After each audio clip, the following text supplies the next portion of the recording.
What's up, guys? Welcome back. Hope everybody had a nice Thanksgiving, and hopefully everything didn't get too crazy on your Black Friday this year. Lord knows I was stupid tired. Gonna continue with chapter 8 and Run With Me, titled Daring to Show Oneself. I never speak, but I say all. I seem indifferent, yet I'm quite intrigued. I gaze with blindness, yet my eyes surveil like those of a hawk. I appear incoherent, though I am well aware. I show unwillingness to assist, yet I bleed through exploit. My posture stands disgruntled, but I am full of passion. My mind is intricate, but holds secure intellect. I shriek too intense audible, yet I overhear equivocation. I portray phobias of pillage, but remain gripped by excellent confidence. I seem uncommendable, yet I am adequately humble. You seek the beast of my dark nature, yet all of these accusations barely scratch the surface. The question is, what exactly do you think of yourself? I ran until sweat trickled down my face, making its travel to my chest and back. My muscles were on fire, growing weak from strenuous exertion. I watched myself in motion through the mirror, seeing the cord from my headphones stick to my chest, in time giving way to constant momentum, causing it to bounce up and down against my skin. My basketball shorts were merely a sponge, soaking up the excretion, and my heart pounded against my chest on the verge of imploding. An itch in my ear stretched its way to my nose as I let out a huge burst of debris, followed by blood that trickled down my philtrum, dripping onto the treadmill. Gripping the handrails, my veins pulsated as I proceeded to finish my 8-mile run.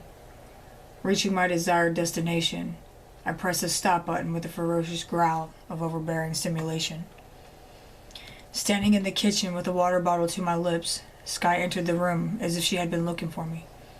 "Oh my God, why are you covered in dry blood?" It's nothing, babe," I shrugged. Sky grabbed a hand towel, wetting it in the sink. I couldn't help but to stare at her voluptuous ass, gaining the achievement of mental sensation.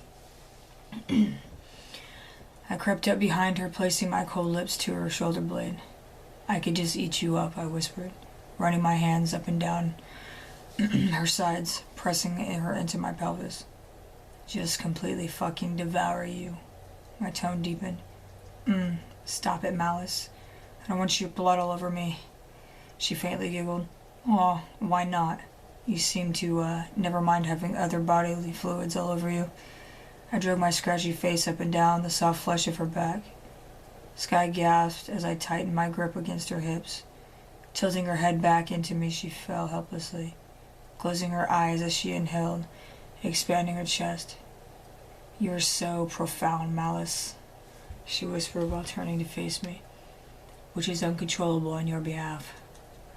I groaned, staring down at her chest. Sky took the damn towel to my face, wiping away my native warrior paint, dragging the cool fabric down my sternum. Sky slowed her motion, gazing at my chest. Catching her interest, I flexed my muscles, feeling her hands run across my tight flesh. Her eyebrows twitched as she stood with her lips barely parted. I overlapped her hands with mine, tightening my muscles even more. "Jesus Christ," Sky whispered. I felt my cheeks blow up into a self-assertive smile as I hoisted her up onto the countertop. "I absolutely love it when you indulge in my stature." I kissed up and down her neck, hearing her laugh at my remark.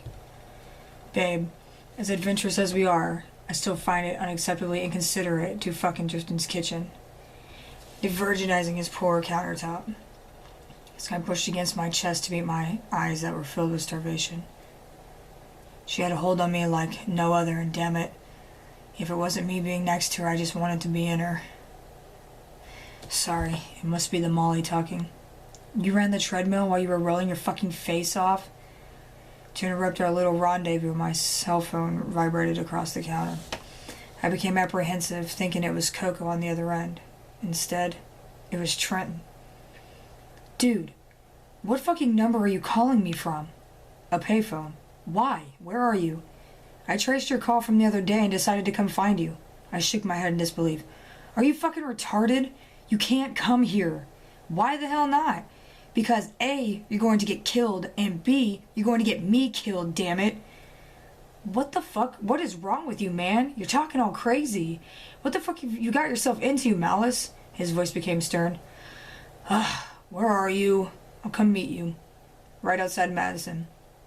Stay put, I'll be right there. I slammed the phone down, startling Sky. Who was that? Trent, I sighed. I have to go and meet him. His fucking ass drove here to find me. Do you want to come? Of course. And you could stop doing drugs before exercising. I don't want to, end up having to revive you.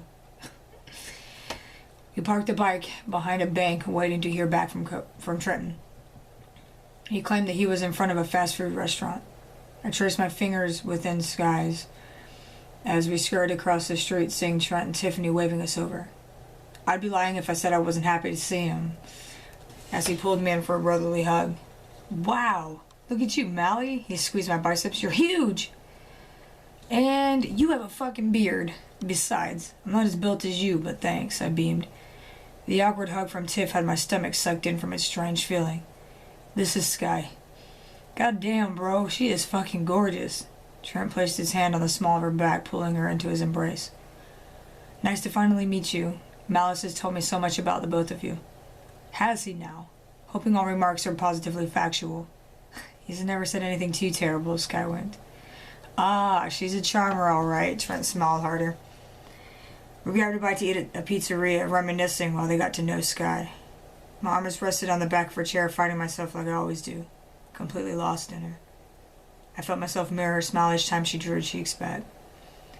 When the conversation became one of 21 questions, I gritted my teeth with irritation.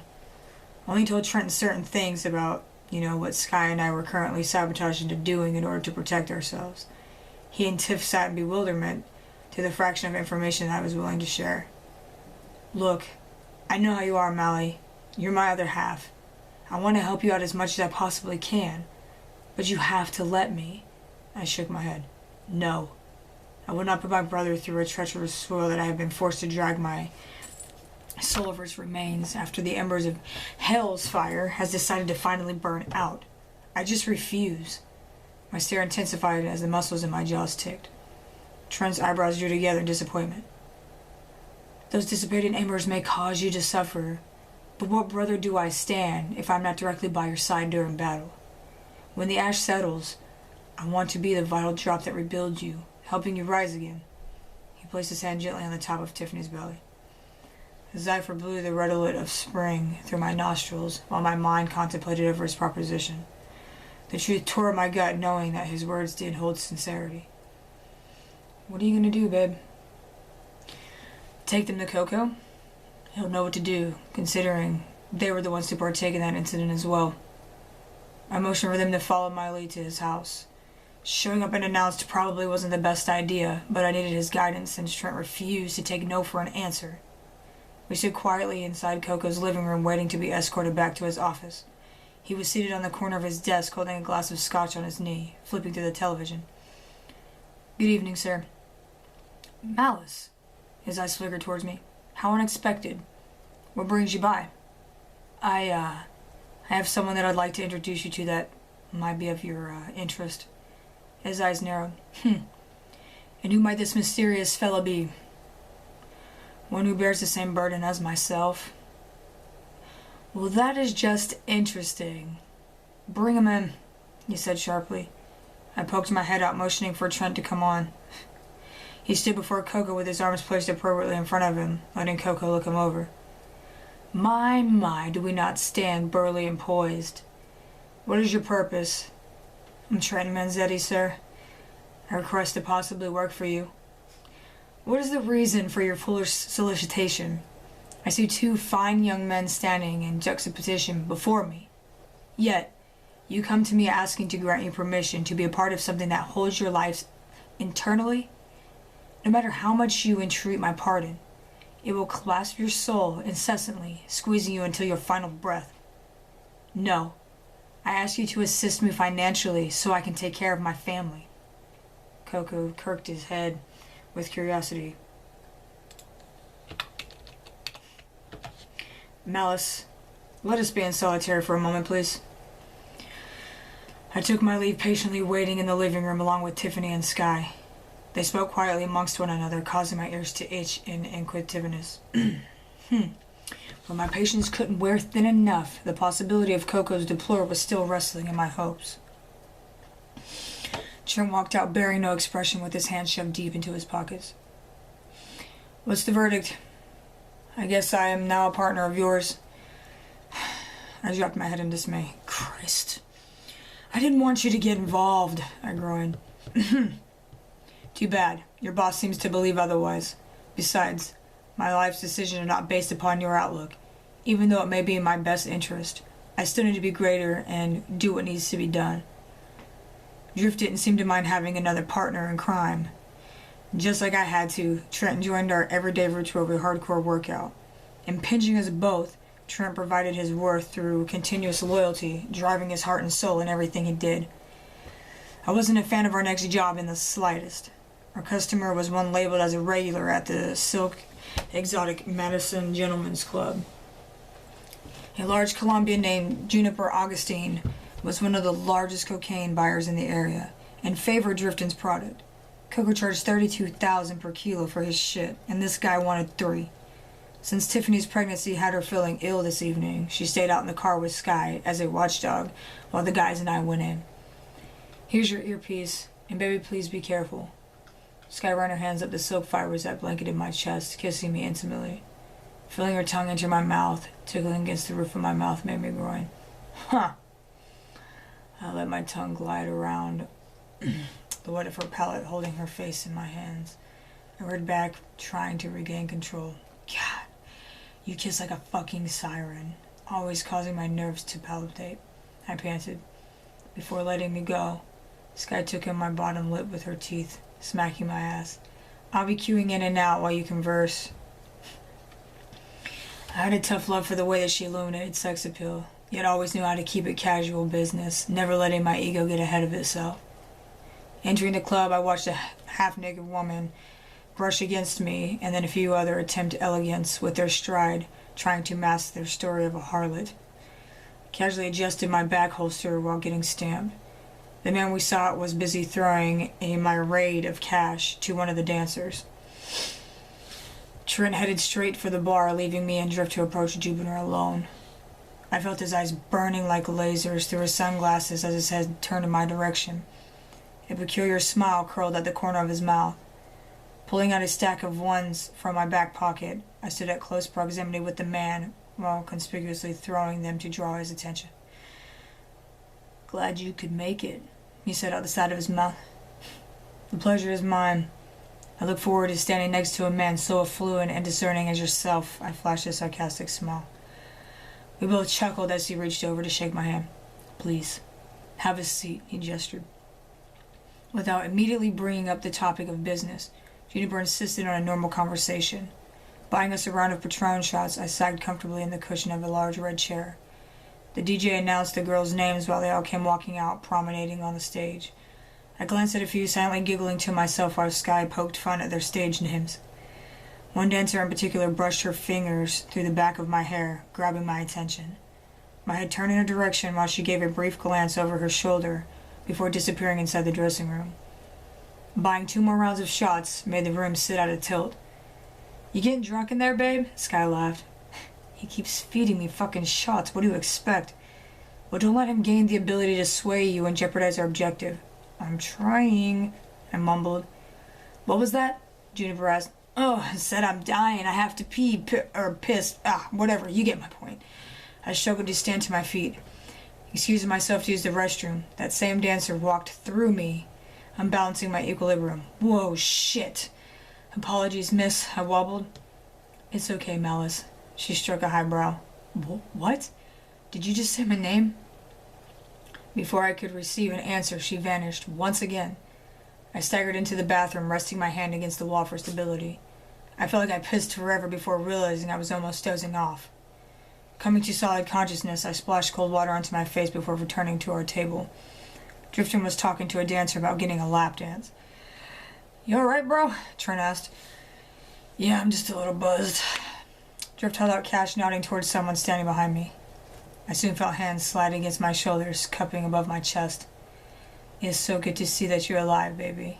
I began to desperately worry, the familiar voice said, running her fingers down my arms as she walked around coming into view, had me stuck in wonder. I squinted to be certain of what I saw or, in fact, whose face I was staring into. Straddling me, the woman began grinding against me in a very familiar manner, and my eyes ran down her abdomen, landing upon the tribal on her thigh. Nikki, what in the fuck are you doing here? I bit up. I've kept in touch with Tiffany for like the past few months. Are you fucking serious? I slapped Trent in the back of his head. He shrieked beneath my strike, bearing a confused expression. Nikki popped open the top buttons on my shirt, spreading it apart to analyze the contour of my chest. The little expression of sexual interest flickered in her eyes. You are so different now, she said, dragging her nails down my pecs. Different how?